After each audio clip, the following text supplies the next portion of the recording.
ಸ್ನೇಹಿತರೆ, ಮಾಧ್ಯಮದ ಗೆಳೆಯರು, ಇವತ್ತು ಜಗತ್ತಿನಾದ್ಯಂತ ಕಾರ್ಮಿಕರ ದಿನಾಚರಣೆಯನ್ನು ಆಚರಣೆ ಮಾಡ್ತಾ ಇದ್ದಾರೆ. 1886ನೇ ಇಸ್ವಿ ದೊಡ್ಡ ಹೋರಾಟ ಕಾರ್ಮಿಕರಿಂದ ನಡೆಯಿತು. ಆ ದಿನವನ್ನೇ ನಾವು ಇವತ್ತು ಕಾರ್ಮಿಕರ ದಿನಾಚರಣೆಯನ್ನಾಗಿ ಆಚರಣೆ ಮಾಡ್ತಾ ಇದ್ದೀವಿ. ನಿಮ್ಮೆಲ್ಲರಿಗೂ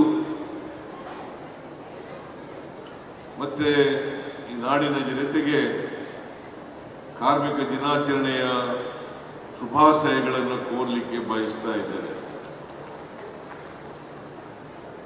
ಕಾರ್ಮಿಕ ದಿನಾಚರಣೆ ಬಗ್ಗೆ ಮಾನ್ಯ ಮಲ್ಲಿಕಾರ್ಜುನ ಖರ್ಗೆಯವರು ಬಹಳ ವಿಚಾರಗಳನ್ನು ಪ್ರಸ್ತಾಪ ಮಾಡಿದ್ದಾರೆ.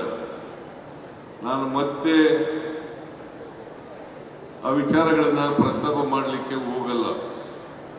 ಇವತ್ತು ಈ ಸಂದರ್ಭದಲ್ಲಿ ಬೆಂಗಳೂರು ನಗರ ಪಾಲಿಕೆಯಲ್ಲಿ ಕೆಲಸ ಮಾಡ್ತಾ ಇರ್ತಕ್ಕಂಥ ಪೌರ ಕಾರ್ಮಿಕರಿಗೆ ನೇಮಕಾತಿ ಕಾಯಂ ನೇಮಕಾತಿ ಪತ್ರಗಳನ್ನು ವಿತರಣೆ ಮಾಡ್ತಕ್ಕಂಥ ಕೆಲಸವನ್ನು ಮಾಡ್ತಾ ಇದ್ದೀವಿ. ಸುಮಾರು ದೇಶದಲ್ಲಿ 12 ಲಕ್ಷ ಪೌರ ಕಾರ್ಮಿಕರಿದ್ದಾರೆ. 12 ಲಕ್ಷ ಪೌರ ಕಾರ್ಮಿಕರಿದ್ದಾರೆ. ಮೈಸೂರು ನಗರ ಪಾಲಿಕೆಯಲ್ಲಿ ರಾಜ್ಯದಲ್ಲಿ 38,000 ಪೌರ ಕಾರ್ಮಿಕರಿದ್ದಾರೆ. ಅವರೆಲ್ಲರೂ ಕೂಡ ವಿವಿಧ ಸ್ಥಳೀಯ ಸಂಸ್ಥೆಗಳಲ್ಲಿ ಕೆಲಸ ಮಾಡ್ತಾರೆ. ನಾನು ಹಿಂದೆ ಮುಖ್ಯಮಂತ್ರಿ ಆಗಿರುವಾಗ ನೀವೆಲ್ಲರೂ ಕೂಡ ಬಹಳ ಜನ ಪೌರ ಕಾರ್ಮಿಕರು ಕಾಂಟ್ರಾಕ್ಟ್ ಮೇಲೆ ಕೆಲಸ ಮಾಡ್ತಾ ಇದ್ರು. ಕಾಂಟ್ರಾಕ್ಟರು ಶೋಷಣೆ ಮಾಡ್ತಾ ಇದ್ರು, ಅವ್ರು ದೌರ್ಜನ್ಯ ಮಾಡ್ತಾ ಇದ್ರು, ಇವರಿಗೆ ನ್ಯಾಯಯುತವಾಗಿ ಸಂಬಳವನ್ನು ಕೊಡ್ತಾ ಇರಲಿಲ್ಲ. ನಾನು ಮುಖ್ಯಮಂತ್ರಿ ಆದಮೇಲೆ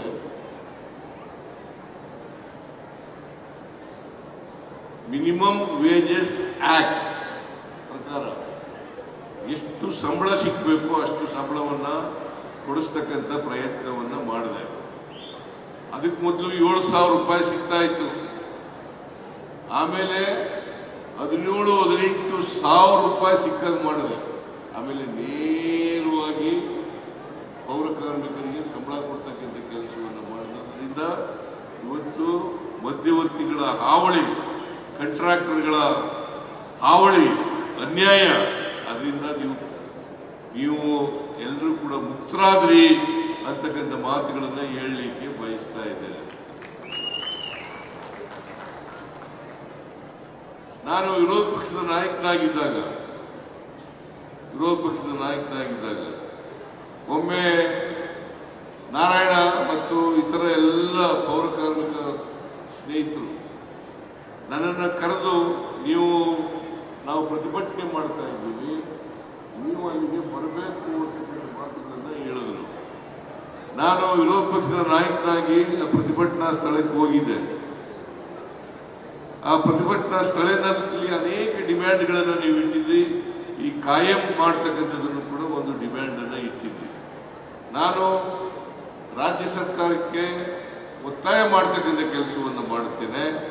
ಒಂದು ವೇಳೆ ಅವರು ಮಾಡದೇ ಇದ್ರೆ ನಮ್ಮ ಪಕ್ಷ ಅಧಿಕಾರಕ್ಕೆ ಬಂದೇ ಬರ್ತದೆ, ನಾವು ಬಂದ ಮೇಲೆ ನಿಮ್ಮನ್ನೆಲ್ಲ ಕಾಯಂ ಮಾಡ್ತೀವಿ ಅಂತಕ್ಕಂಥ ಮಾತುಗಳನ್ನು ಹೇಳಿದ್ದೀನಿ. ಅದೇ ರೀತಿ ಇವತ್ತು DK ಶಿವಕುಮಾರ್ ಅವರು ಬೆಂಗಳೂರು ಅಭಿವೃದ್ಧಿ ಸಚಿವರಾಗಿದ್ದಾರೆ. ಅವ್ರ ಮೂಲಕ ನಾವು ತೀರ್ಮಾನ ಮಾಡಿ